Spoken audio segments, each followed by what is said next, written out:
السلام عليكم. عايز اكلمكم في موضوع، يعني انا عن نفسي بصراحه الموضوع اللي حصل واللي شفته بعيني موضوع مستفز، موضوع بارد، موضوع ما يرضيش ربنا خالص يعني.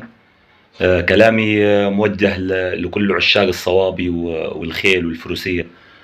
الناس اللي بيحبوا الصابيه وبيحبوا الخيل وبيحبوا الفروسيه، واكيد في ناس خبره عليا وفي ناس فاهمه الموضوع ده كويس.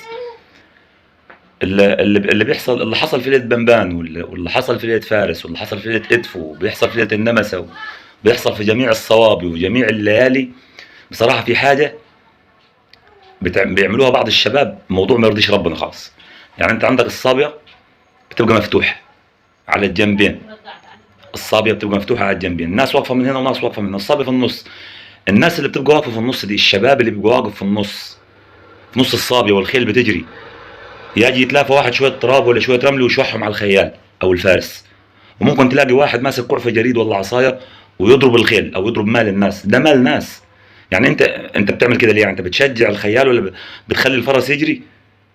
انت بتعمل غلط. يعني انا الموضوع استفزني بصراحه، موضوع بارد.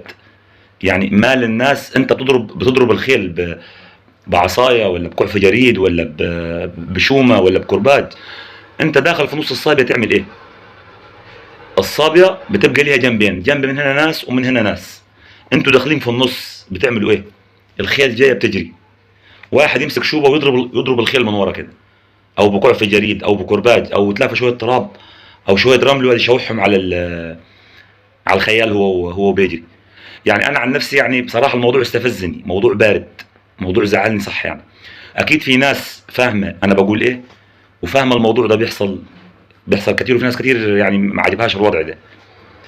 وبعدين كلها بقت عيال، اللي عنده 15 سنه واللي عنده 20 سنه واللي عنده 18 سنه، وعيال يعني ما فهماش هم بيعملوا ايه. ده مال ناس اللي انت بتضربه ده مال ناس.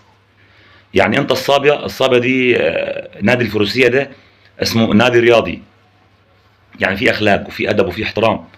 يعني النهارده انت تدخل الصابيه راح تتفرج وراح تتابع وراح تستمتع، وبص تلاقي الخيل جايه بتجري وفي ناس واقفه في النص، في نص الصابيه مسك له كوع في جريد، اول ما يقرب على الخيل يجي ضارب الخيل من ورا. يا اخي بتضرب مال الناس، انت تعبت في ربايته ده ولا تعبت في مصاريفه ولا تعبت في فلوسه؟ وممكن واحد يتلفى شويه رمله ولا شويه تراب ويشوحهم على الخيال. بالله ده وضع يرضي ربنا؟ اظن ما يرضيش ربنا والله. فعشان كده انا بناشد كل اخواتنا واولادنا ورجالتنا في اسوان وفي الاقصر وفي قنا وفي جميع المحافظات، كل عشاق الصوابي وكل عشاق الفروسيه، ارجوكم نظموا الصابيه، نظموا الصابيه. حرام عليكم الخيل تبقى بتجري ويجي واحد تمسك كعف جريد ولا عصايه ولا كربات ويضرب الخيل هي وبتجري. ليه؟ ليه؟ هو انت كده بتشجعه؟ انت بتضره مش بتشجعه والله. احترموا الصوابي، احترموا الصوابي بالله عليكم. بارك الله فيكم.